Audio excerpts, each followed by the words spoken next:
Hi everyone, my name is Jen Swati and I am here to talk about our Kesa assignment. I went to take my career down the path of special education administration, so that is kind of where I took this assignment. I went and met with special education administrators.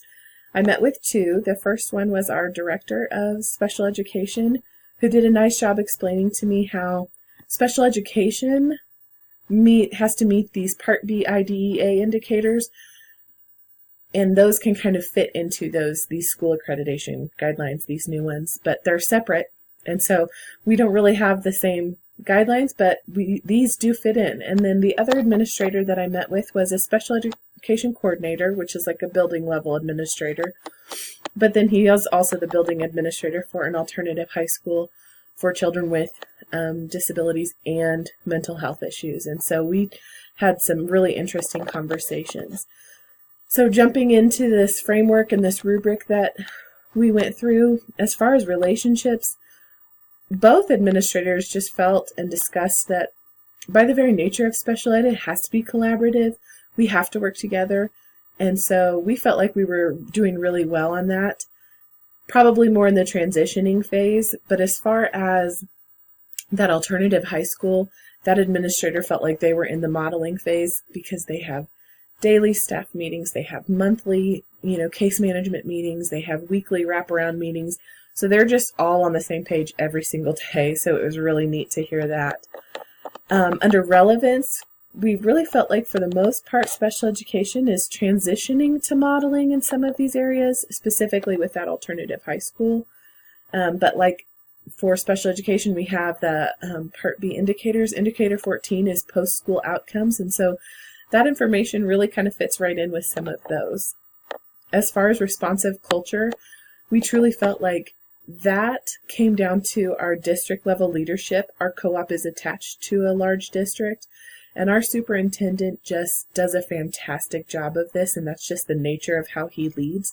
So he does a really great job of meeting with our stakeholders, getting the community involved, getting community input, and because of that, he's been very successful.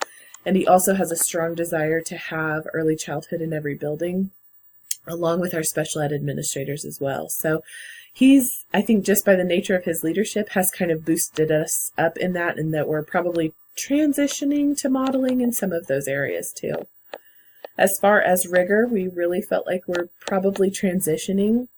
The district, as well as the special education, like the alternative school, has started working with our local area technical schools, with our colleges that are nearby, to try and get these kids that maybe aren't going to be able to take a traditional route outside of high school as far as going to college, but working with them to get some programs set up. So we're kind of in the transitioning phase for that.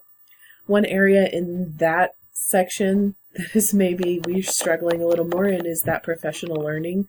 And unfortunately, both administrators felt like that's really related to budgetary constraints, and that 90% of our budget goes to salary, so it leaves very little wiggle room for professional development. So that's an area that we're definitely implementing or trying to work on, but not doing so great right now with that.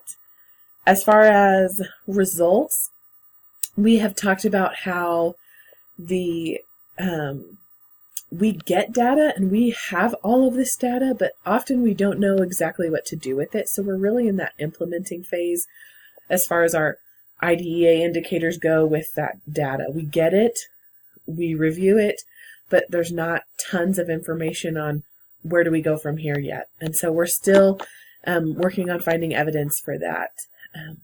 I really felt like this was an excellent assignment for me because I got to see some different administrators in special education in very different roles. One is like, our very top level administrator, and then one administrator who serves kind of a dual role in that he's kind of a building level administrator for special education, but then he does have his own building that has to meet these Kesa guidelines. So it was incredibly interesting to me, and I think it was very worthwhile, and I definitely learned a lot. And I'm just really thankful for the opportunity.